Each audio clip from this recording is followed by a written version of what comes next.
Pangea is, in short, a platform for travelers, or really anyone who has a network which is moving around the world, to connect and to keep track of where their people are going to be. We all have these amazing stories of the serendipitous time we bump into a friend in like an unfamiliar city, and you're like, wow, it's like so cool. And I think that's the problem we're trying to solve for. How much better could our lives be if we knew and had more of this information of where are our friends going, where are our friends thinking of going, and use that as a way to influence the places that we travel. Welcome back to the Nomad Summit podcast. My name is Palabo, and I'm again here with Christoph Hübner from Nomad Summit. And today we're diving into, how should I say it, the future of travel tech with none other than Matt Gray, the founder and CEO of the Pangea Technology Group Incorporated. Hi, Matt. Hey, guys. Thanks for having me. With pleasure. Let's just start with a little bit of your backstory. You've been on the road 80% of the time for 12 years and full-time for 5, and you've been to 111 countries so far. Yep. What motivated you to travel as much as you do and kind of be a nomad? Yeah, so it's funny. I never really grew up traveling, internationally, that is. We did a lot of road trips around the East Coast of the U.S. I grew up in New York, family in the Carolinas, so we would drive down every summer. And I think I got familiar with being on the road at a young age, but had never really thought about all the great places out there. I studied abroad in university. I went to Vienna in Austria, and I think that was kind of the aha moment for me, where you go from being like an 18-year-old in the U.S. where you can't drink and you're not really an adult, to Europe, where you're like, all of a sudden, like you're a real person, you're, going out for dinner and drinks and meeting friends. And like, it was a total light switch moment for me.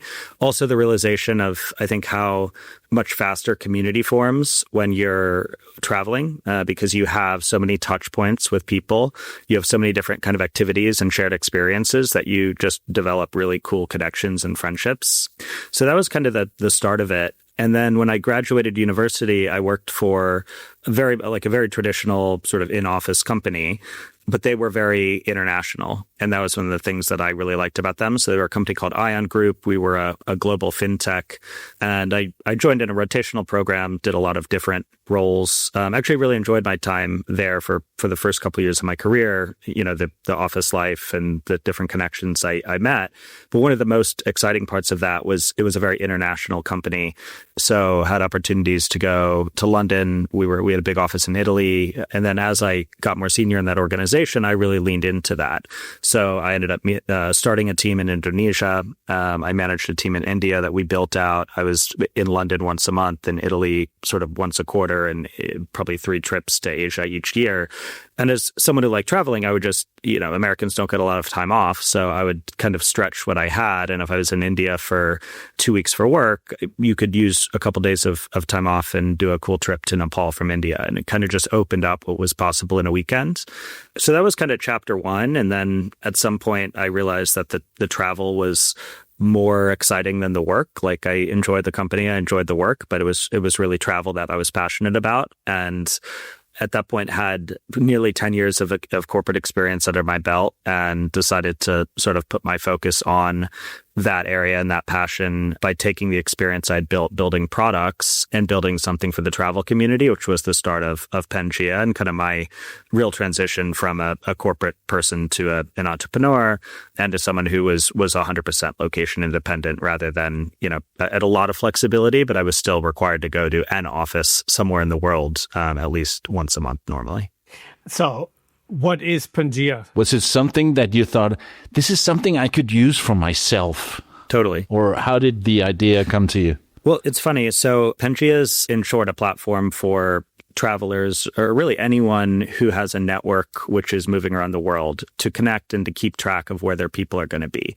I created it really as a side project. I never intended for it to become sort of a business, but created it as a side project because as I was traveling for work, I'd often find myself in some of these cities, and I'd be sitting at the airport at the end of like a week in London, and I'd see a friend posting on Instagram that they were just arriving in London. And it's like, if I knew you were going to be here, I could have adjusted my plans because I had a lot of flexibility of when I traveled. And I think we all have these amazing stories of the serendipitous time we bump into a friend in like an unfamiliar city and you're like, wow, it's like so cool. Right. For every time that happens, like we miss that 99 times.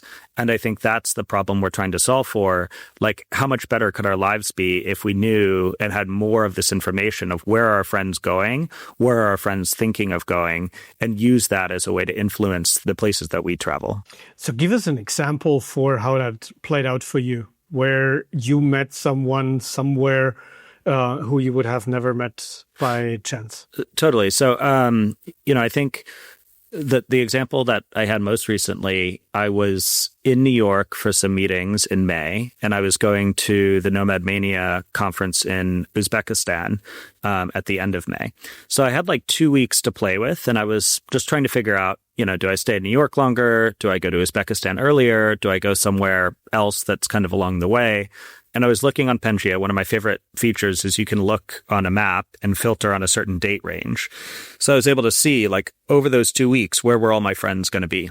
And what I noticed was I had 3 different groups of friends from different trips I had done who would all be in Lisbon the same week. And none of them knew each other, but they all knew me. So I was like, okay, cool. I'm going to go to Lisbon. And, there was a direct flight from or easy enough flight from Lisbon to get out to Uzbekistan. So it was relatively on the way. And me being there then like created this awesome little nucleus of a community because we rented a boat one day and like brought everyone onto it from the 3 different groups, did a couple dinners. I was able to catch up with people I hadn't seen in a year. And all of those people now, became friends through me because like friends of friends obviously is a great catalyst for connection. So yeah, it was really cool because I would have probably known that one of them was there and maybe considered Lisbon, but not known like, oh, wow, 3 groups of people that I know are all in Lisbon at the same time. Let me spend some time there.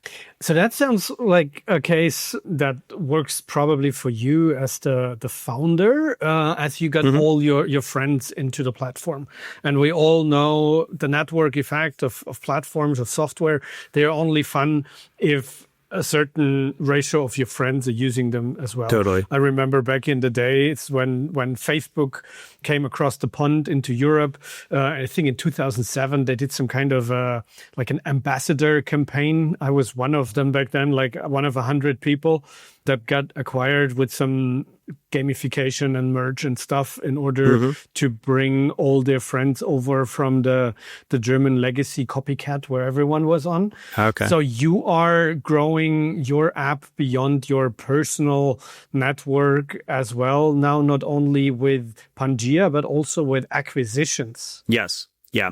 So first, the network effect is our big challenge. And I think one of the things we've tried to lean into is keeping it focused on that core use case of keeping track of your network and your community and your friends, but also opening it up. So to the extent people are comfortable sharing their travel plans with other strangers on the app, you can meet other travelers and digital nomads in any city. So as that community size builds up, maybe you don't have a friend in the city, but you meet some other cool people and you go for a hike or a beer or whatever.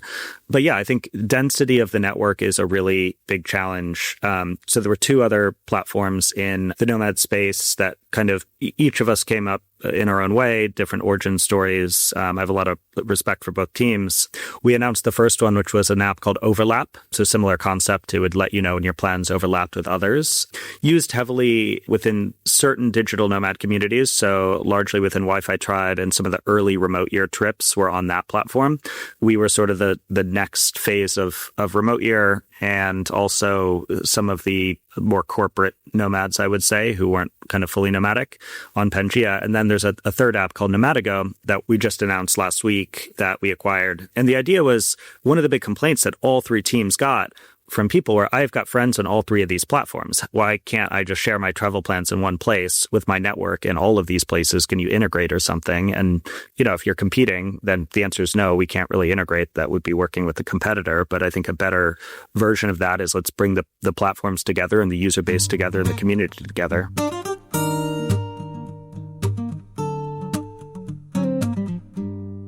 So what's the plan going forward? Will these platforms remain separate or is everything going to come together in Pangea?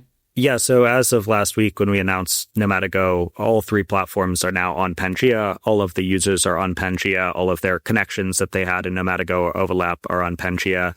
And those legacy apps actually no longer work. So when you open Nomadigo, you open Overlap, it'll say we've moved to Pangea. You can open your profile in Pangea, but we're not supporting the three of them. We want to work together as one community, one team, one product, and move forward. And people are okay with that? Yeah, the response so far has been really positive. I think in general, I think the key with acquisition is as long as you're not taking stuff away from the user, generally it's quite positive. So all of the key features are available in Pangea. So no one is really losing anything. It's almost like an upgrade. You could think of it as an upgrade to the app. It's a new UI, a new sort of chassis around it, but the same workflow and same capabilities. Between the three, we're at around 50,000 users who have downloaded the app. So I think it's starting to get, real critical mass. And my hope here as well is that the people who have heard of one of these platforms and maybe had friends on two or three of the platforms who never wanted to deal with it might say, okay, cool. Well, if there's going to be one player now, let me engage with this. Let me come on to it.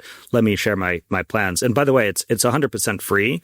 So I think there are other tools out there where, they want you to pay in order to join the app and become a member of the app. I personally think that's detrimental to the idea of getting a community onto an app. Instagram doesn't charge us to use Instagram. WhatsApp doesn't charge us to use WhatsApp. So I think you need to keep the product free in order to build critical mass and build community. Instagram and WhatsApp don't ask you to pay because you're not the customer, you're the product. So what is your business model then? Great question. And obviously, every business needs to make money. For us, the opportunity we see is to be a very additive layer to the consumer and to the different businesses that exist in the travel segment. But really in the travel space in general, there's so much fragmentation of all the different offerings and all the different retreats and conferences and like amazing events that are out there. And beyond, like just tours, experiences, the things that are more, less nomad specific, but we're all booking on Airbnb or Get Your Guide or Vider. All of those vendors spend a lot of money actually on meta ads trying to reach the right consumer.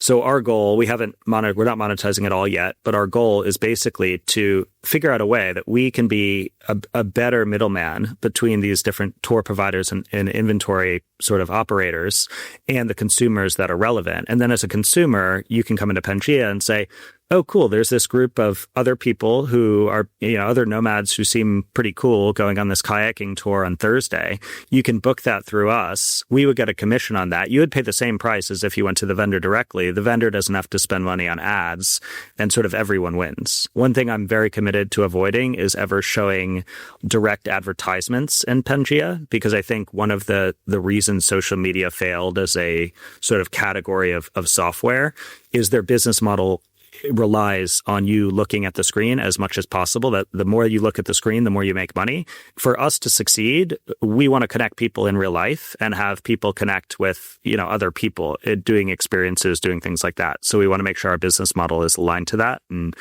everyone can win in that sense. So when you say that you're not monetizing it yet, are you just naturally wealthy? And as far as I understand, Pangea is your full-time work. So how do you make that happen, Matt?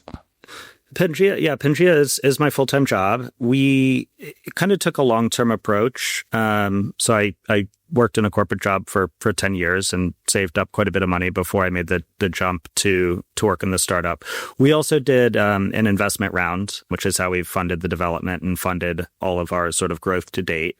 One thing, though, I've been very careful with on the investment side is making sure we're finding the right people to back the product, because I think there's a lot of, venture capitalists and other folks out there who the incentive or the goal might not be aligned to what we're trying to build. So I think there's a way to make a lucrative, long-term product that can make money in this space. But I think you need to do it in a way that isn't just focused on the short term. How do we make money in 6 months? How do we make money in 1 year? If there's millions of people using the product, then there's lots of ways to commercialize that user base and to make money from it. I'd rather get the product correct and get the product right first and deliver the value for the users, rather than figure out a way to sort of quickly put up a paywall or quickly ask, hey, everyone pay me $5 to use the app. So I think long term, that's detrimental. And I spent last 10 years at my last company, and I think I'm generally a fairly long-term person. This is the next chapter of my career is focusing on travel tech and focusing on, I think, community within the travel segment and social travel. And, I want us to exist in 2035, not just be another app that someone deleted off their phone.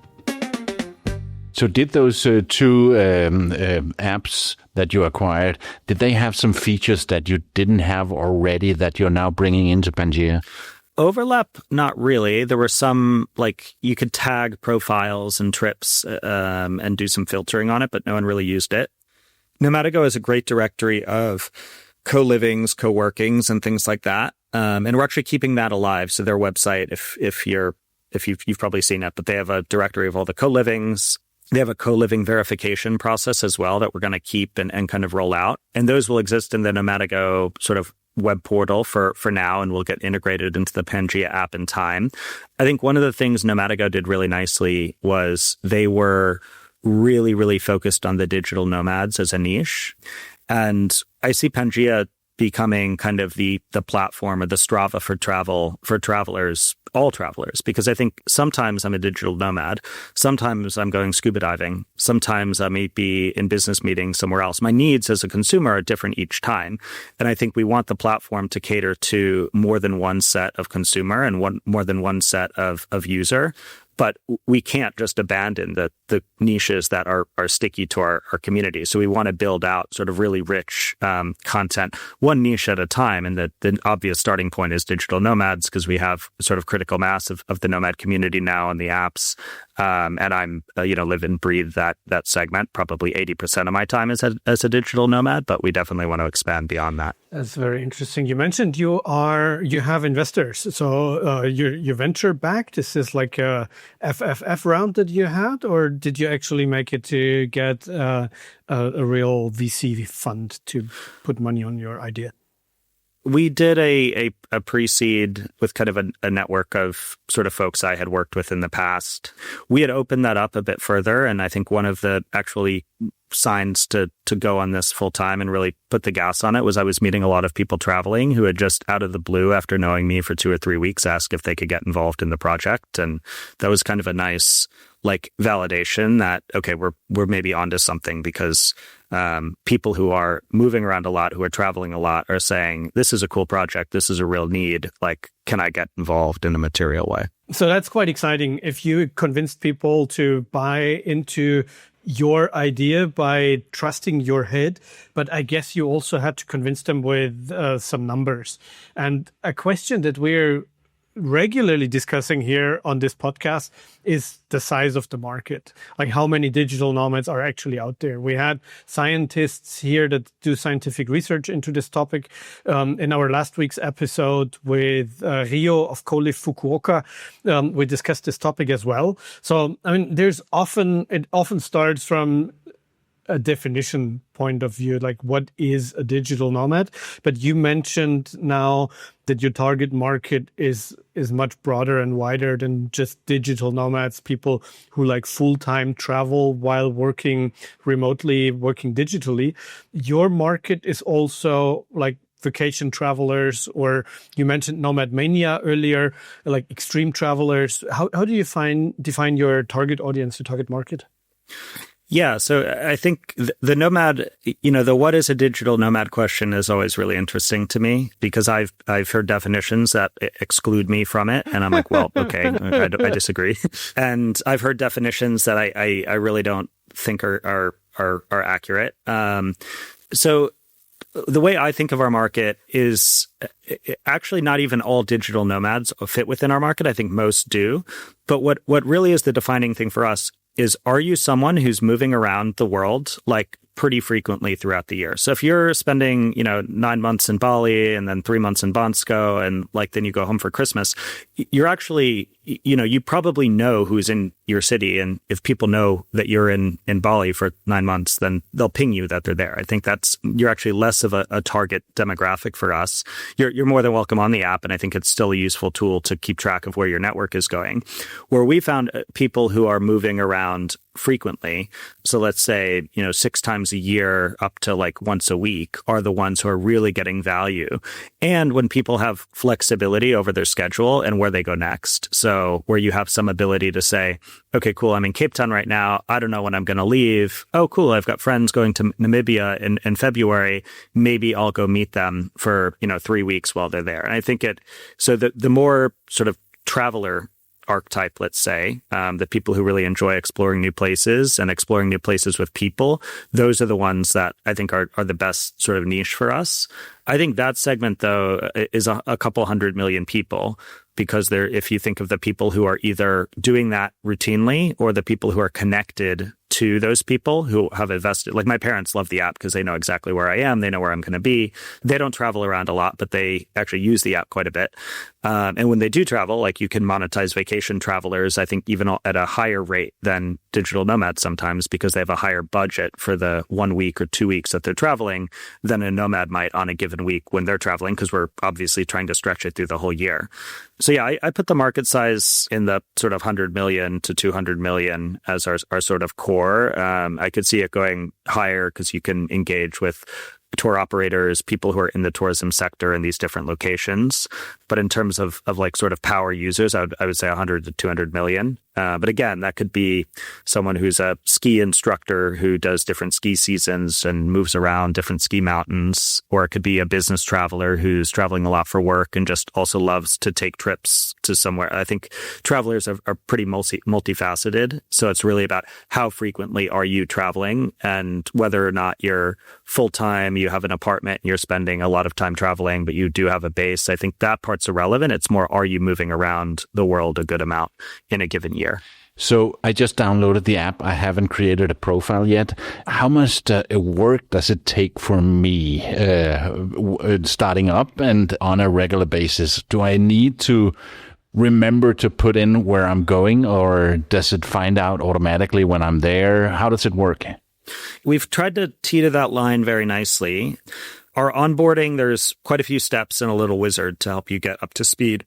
We got a lot of feedback from users that there's too many steps in onboarding, but then the statistics actually show that all the users complete the onboarding. We have like a 90% plus like pass-through rate of the onboarding. And then those users actually end up using the app more because they've added all the important data they need to be successful on the app. So it is a few steps, but it's an investment in getting up to speed quickly. And honestly, it takes, 3 minutes. So it's not a long onboarding, but it's not 10 seconds. And then on an ongoing basis, we've been very kind of privacy forward. I think there's a lot of apps out there where you're sharing your current location. Like Instagram just came up with a map where I can share my location, but then you know exactly where I am. I'm in this specific building. You probably, if I'm sharing my location all the time, you could figure out where I'm living. So there's a lot of safety concerns I have with some of those apps that are kind of exact location. So we've been very sort of privacy forward in, we only share what you as the user tell us you'd like to share with your network or with the broader community, which is, it's quite easy to add a trip, but you basically say, I'm going to be in this location from this state to this state, share. And all we show your network is what city or country you say you were in. And that's what we use to sort of connect people. We will add the ability to sort of live share your approximate location based on like where your GPS says you are. But we wanted to focus first on making it very user focused on what users are sharing rather than oversharing information there. Right. I've also seen you mention that there are much more that could potentially be integrated. I think you said 250 niche travel products out there that could be integrated. Yeah. So where do you see it going in the coming years? It's a great question. So I talked a little bit about my background at Ion. We were a fintech conglomerate, and one of the really interesting things growing up in that company, I saw our founder it was 800 people when I joined. It was about 13,000 people when I left. And we bought 25 companies in the fintech space. And each company we'd buy would get us into a new sector, a new industry. It would get new customers who were using one of these different products. And long term, it was quite beneficial for the industry because then all these things where you had to have all these different apps and products doing the same thing, we as a bigger group were able to bring that together and deliver sort of single platforms, single products to our customers. So the vision's very similar for Pangea. I think there's lots of really interesting and cool travel apps that people create. I think, nomads especially are entrepreneurial and a lot of them are in tech. So they build a product or they build an app. And then the real challenge is how do you get critical mass of people using it? How do you get stickiness of users, things like that? But I look long term as Pangea becoming the Strava for travel. So the kind of one-stop shop that brings together community of travelers where you can segment that community based on like the different interests and niches that are out there. So if I'm a digital nomad, I want to connect with other digital nomads in Cape Town. If I'm a scuba diver, I want to connect with other scuba divers in Cape Town. And I think there's so many different niches. What I'm seeing right now is there's actually different apps that cater to each of these groups. But then it's counterproductive because if I need to add my travel plans to a scuba diving app and Pangea for nomads and like all these other places, I'm probably not going to do it. And I'm probably not going to get the benefit as a user from doing it. So that's kind of where I see it going is we'll continue to grow organically. We want to continue to build out Pangea. The downside, of course, of doing these acquisitions is we focus heavily on the acquisition rather than building new and awesome features in Pangea. So I'm excited to get back to the organic bit over the next few months as we have more bandwidth for that. But I think there are a lot of interesting apps in this space where we can pull together the different communities, pull together the different resources and networks of kind of recommendations, users, and features long-term into one platform. And Matt, you and I, we have one thing in common, our deep, deep love for Cape Town. And you're there right now. And you are actually also the co-host of the Cape Town Nomad Week happening in a month at the same time as we're having a blast here in Chiang Mai. Tell us about that. Yeah, absolutely. Well, I think, one of the visions for Pangea is one to tell you where you should be at a given time, but also to help people figure out how to avoid conflicts in scheduling. So I'm optimistic that, in coming years, we can optimize, or if people want to go to events in Chiang Mai and then come to South Africa after, we can do that. But Nomad Week in Cape Town, I teamed up with Andrea Smith, who has kind of been the original digital nomad community creator in Cape Town since I think 2018. She started her Work Wanderers community here and ran retreats and different community dinners. For me, I've been to 111 countries. About 3 years ago, I came to South Africa for the first time and spent a month in Cape Town. And it was the absolute favorite place I've been in the world. I think the kind of diversity of experiences, people, community is just unparalleled. You've got mountains, you've got beaches, you've got world-class city. It was named Condé Nast Reader's Choice Best Food City in the World, which is a stretch if you compare London and Paris and Tokyo, but it does compete. So we're running Nomad Week in Cape Town at the last week of January this year, and really just using it as a platform to connect the community of digital nomads and also of travelers. I think the digital nomad scene in Cape Town is interesting because it gravitates, you get a lot of people who are in that category of people who really like exploring and going to new destinations. And they use Cape Town as a jumping off point to come to Africa. So we're using it as a way to bring the different communities from some of the other African countries nearby together and sort of kick off Community Week. Yeah, no worries. Around this time of the year, we're not competition anymore because people have made their choice on which continent they want to spend their winter season. So I'm pretty sure there are not many people who are now in between. Do I go to South Africa or to Thailand? No, and then you just have to make a conscious decision to move it to February next year, so we can do both. Exactly. For next year, we think a little bit better for people to allow to go to both of them. But tell us why people should come to the Nomad Week in Cape Town. What's the program looking like? What do you offer during that week? We've got 3 days of talks, and then the majority of the week is focused on social connection, sharing experiences around Cape Town in nature, beaches, hikes, things like that.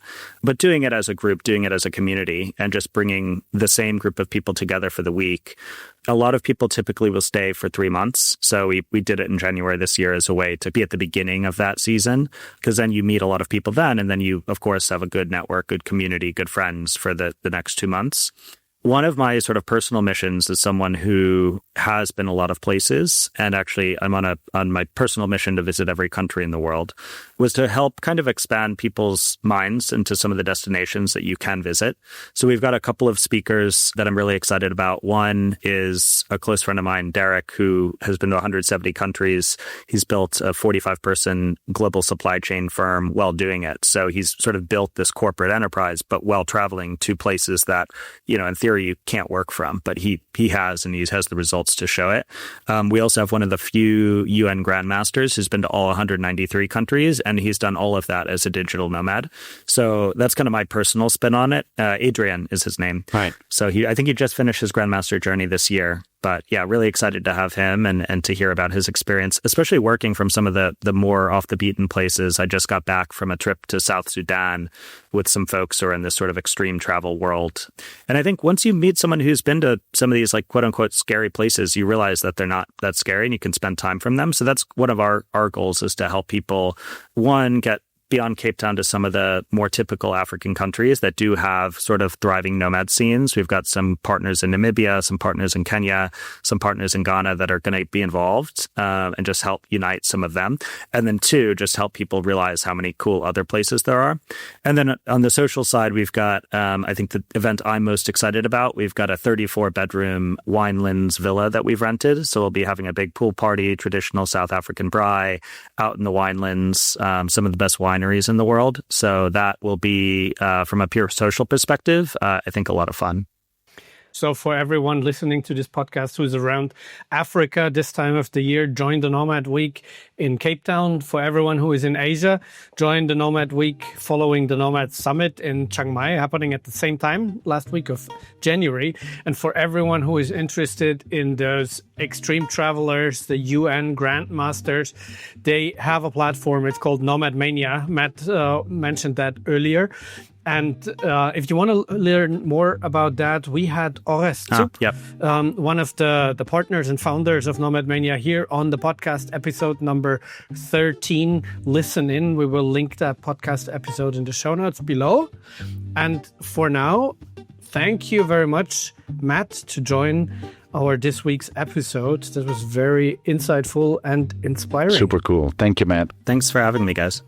If you like this podcast, subscribe, forward it to your friends, leave a comment, and then hear you next week. Produced by radioguru.co.uk.